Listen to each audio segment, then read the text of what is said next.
Assalamualaikum warahmatullahi wabarakatuh.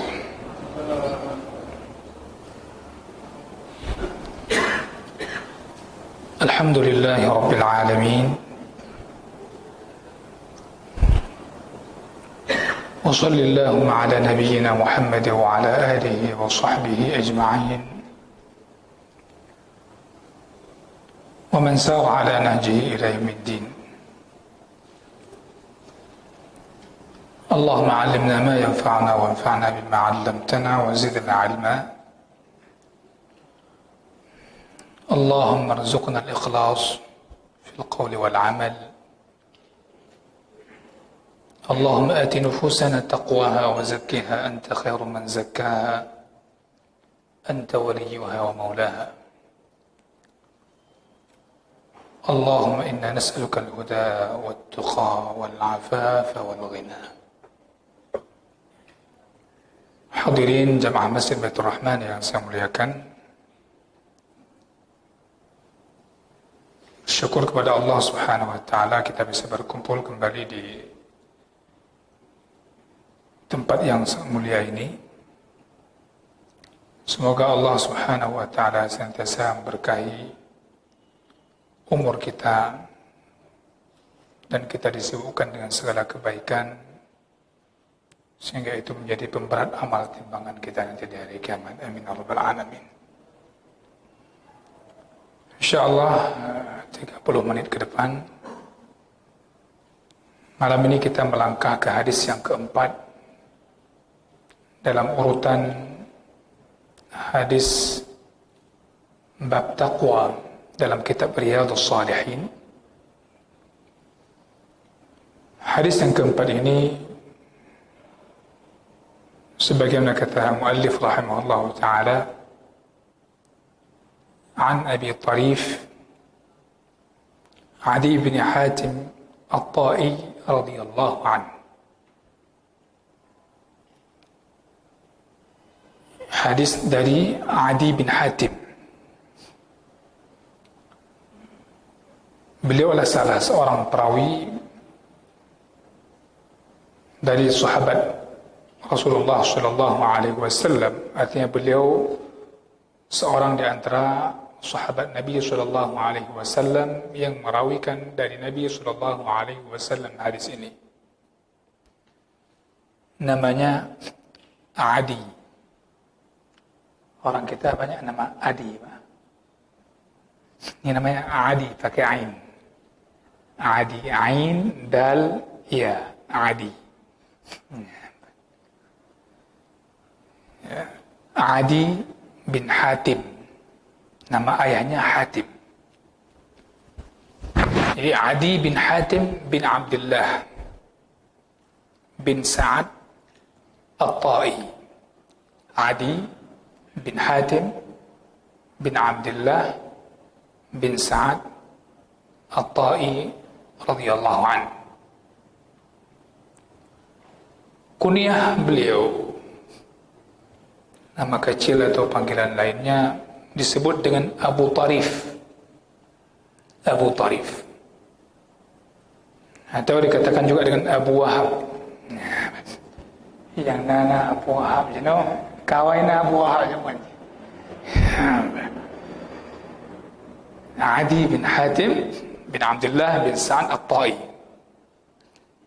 Disebut dengan nama panggilannya Abu Tarif ataupun Abu Wahab. Beliau ini rais kabilah, kepala suku. Baik di masa jahiliyah maupun setelah beliau masuk Islam. Artinya di mata kaumnya ini orang terpandang. Kalau kepala suku di bangsa orang Arab dulu, sebelum dikenal dengan istilah kerajaan-kerajaan seperti hari ini, ya kepala suku itu bagaikan raja, Sayyidul Qaum. Jadi semua rakyat di kampung itu, di kaumnya itu, di negerinya itu tunduk kepada dia. Ya.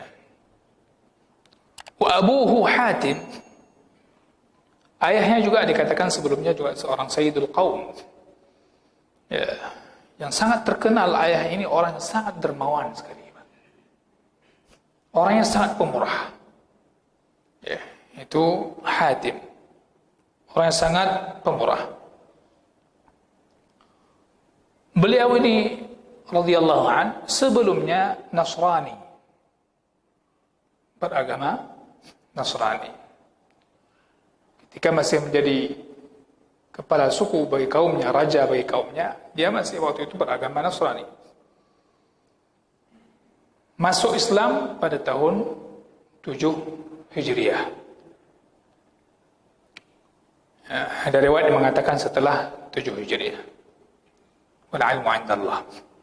Namun sebelumnya beliau ini menolak untuk masuk Islam. Bahkan disebutkan dalam riwayat bahwasanya tentang kisah beliau, dulu asal datang berita tentang Nabi Muhammad SAW, beliau tidak senang. Anda galak saya gitu dengan Nabi. فأتى النبي صلى الله عليه وسلم فأعلن إسلامه. Sehingga suatu hari, singkat cerita, beliau datang menjumpai Nabi SAW dan beliau menyatakan keislamannya.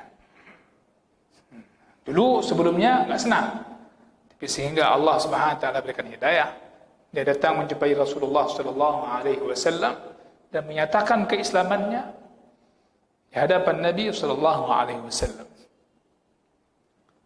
Yang mana Nabi SAW sangat menghormati dan memuliakan Adi bin Hatim ini. Ya, subhanallah. Sehingga ulama mengatakan Nabi kalau ditanya bagaimana cara dakwah beliau, inilah hebatnya Nabi SAW. Allah membimbing Nabi, dan ini bimbingan kepada kita dalam berdakwah juga. Ud'u ila sabili rabbika bil hikmati wal mau'izatil hasanah. Allah. Kata Syekh Ahmad Al-Ansari rahimahullah ta'ala, seorang alim Madinah, bil hikmah, yaitu dakwah dengan cara hikmah, yaitu dengan kepada ulama dan penguasa. Itu butuh cara hikmah. Kenapa? Dikatakan bahwa kalau penguasa itu takut sekali, kita mendekati dia, dia kirain kita akan ambil kursi jabatannya. Ya. Ulama juga dengan hikmah. Ya. Karena dia punya kursi juga, kursi fatwa. Maka kalau mendakwahi mereka ini, baik penguasa ataupun ulama, itu bil hikmah. Wal mau'izatil hasanah, ini kepada orang awam, orang umum. Mau'izah hasanah, ya, orang awam itu jangan dihakimi dia, dikasih mau'izah. Wajadilhum billati hi ahsan, di debat ini dengan orang yang bukan Islam, Ahlul Kitab misalnya, maka dakwah mereka dengan debat, ya, dengan dibantah syubhat dan argumen-argumen mereka. Maka masing-masing ini pun punya ahlinya, enggak semua orang mampu. Kalau kita tidak punya kemampuan dan keilmuan dalam mendakwahi orang-orang ahli kitab, jangan coba-coba maju, karena syubhat itu tajam. Ya. Hadirin yang saya muliakan, kembali kepada Adi bin Hatim radhiyallahu anhu. Ya, ketika datang ke Madinah, maka dia menjumpai Nabi SAW. Yang mana Adi bin Hatim ketika perjumpaan dengan Nabi, beliau bisa melihat ini Nabi atau raja. Ketika dilihat perilaku dan akhlak Rasulullah SAW, ini bukan raja, bukan penguasa, ini bukan orang pencari dunia, ini Nabi. Ya. Hal yang terkesan Di antara banyak sekali yang buat dia terkesan Adi bin Hatim radhiyallahu an adalah akhlak Rasulullah sallallahu alaihi wasallam. Wa kana an-nabiy sallallahu alaihi wasallam yukrimu wa yahtarimu. Nabi itu memuliakan beliau dan menghormati beliau. Ya. Apalagi dia kan sebelumnya pemimpin kaumnya.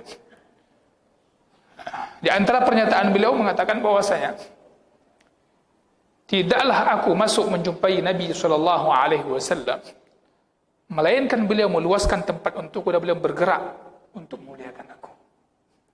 Bayangkan. Suatu hari aku masuk ke rumahnya sallallahu alaihi wasallam. Wa qad dakhaltu alaihi yawman fi baitihi. Wa qad imtala'a min ashabihi. Yang mana rumah Nabi sallallahu alaihi wasallam waktu itu sudah dipenuhi oleh sahabat-sahabat beliau.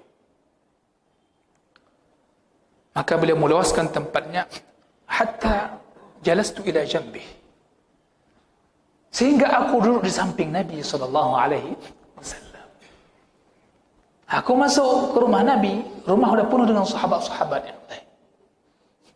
Namun Nabi sallallahu alaihi wasallam mempersilahkan aku untuk masuk dan beliau memberikan tempat dan aku diposisikan di samping beliau sallallahu alaihi wasallam. Ini mahal, Pak.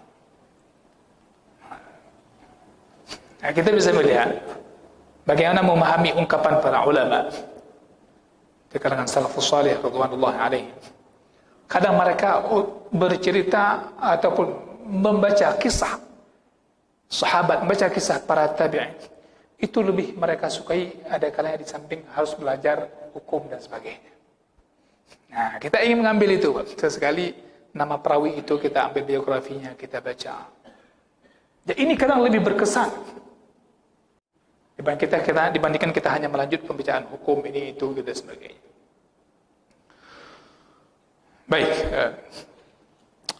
Dan beliau ketika masuk Islam, setelah masuk Islam, beliau memperbagus Islamnya. Ini ingat kita kepada hadis yang pernah kita bahas sebelumnya. Orang terbaik di masa jahiliyahnya, dia juga akan jadi terbaik di masa Islamnya apabila mereka faqih, apabila mereka memahami agama dan pelajarinya. Beginilah yang ada pada sahabat yang mulia Adi bin Hatim radhiyallahu anhu. Beliau setelah masuk Islam, beliau memperbagus keislamannya. Nah, ini bagian daripada bentuk mensyukuri nikmat Islam, nikmat iman yang Allah berikan. Jadi ini pelajaran bagi kita, siapapun. Ketika ada yang masuk Islam, maka setelah masuk Islam, ajarkan dia agama. Ajak dia untuk belajar agama. Bukan surat untuk minta-minta. Bawa ke mana-mana. Surat keramat, lomban damai Islam, mohon bantuan, mohon bantuan, mohon bantuan. Ke mana, ya Pak? Ajarkan Islam, tanggung jawab kita. Jangan dibiarkan begitu.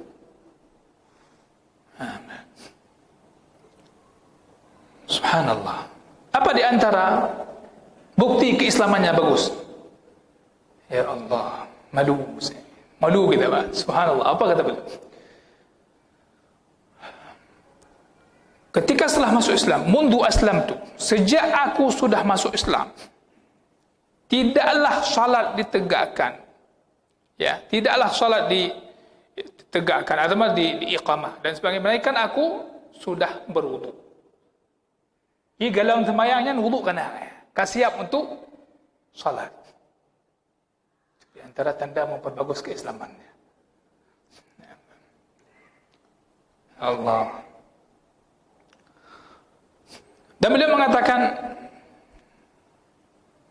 tidaklah datang waktu salat, melainkan aku telah mempersiapkan diri untuk salat. Jamun ke hanajim Mbak Jaro lagi tengok jenuh. Mbak Jaro hanajim HP pitang tengok jenuh, Mbak HP najim. Mbak Jaro tengok najim, lang motor najim. Belum. Lang kantor najim, hoi anda jajim. Masya-Allah. Ada alarm lagi. Dapirnya kalau adalnya kayu adal lebar HP kalau ada masjid. Masya-Allah. Tapi kalau macam tiap tu lumayan. Kita ingin melihat, mengukur bagaimana kehidupan generasi terbaik didikan Nabi SAW berkaitan dengan ibadahnya, kesiapannya berhadap Allah Subhanahu wa taala. Subhanallah. Wa ma ja'at illa wa ana fiha bil ashraq. Tidaklah datang waktu salat melainkan beliau itu orang yang sangat dalam kondisi rindu kepada salat. Rindu salat. Rindu, geprah dia sembahyang. Subhanallah. Teringat kita satu hadis Nabi SAW, tidaklah seseorang itu ketika melaksanakan salatnya, idza qam, melainkan dia sedang bermunajat kepada Tuhannya. Rindu dia. Semua persiapan dari dia siap. Sebelum salat ditegakkan, dan dia sudah siap untuk salat sebelum datang waktunya. Karena itu semua dia tunggu dengan perasaan rindu. Ya. Allah. Jadi, hana mendengar kita pemahaman. Alah, tengok habis kita qada. Hana dengar keterangan. Itu umat terbaik, Pak.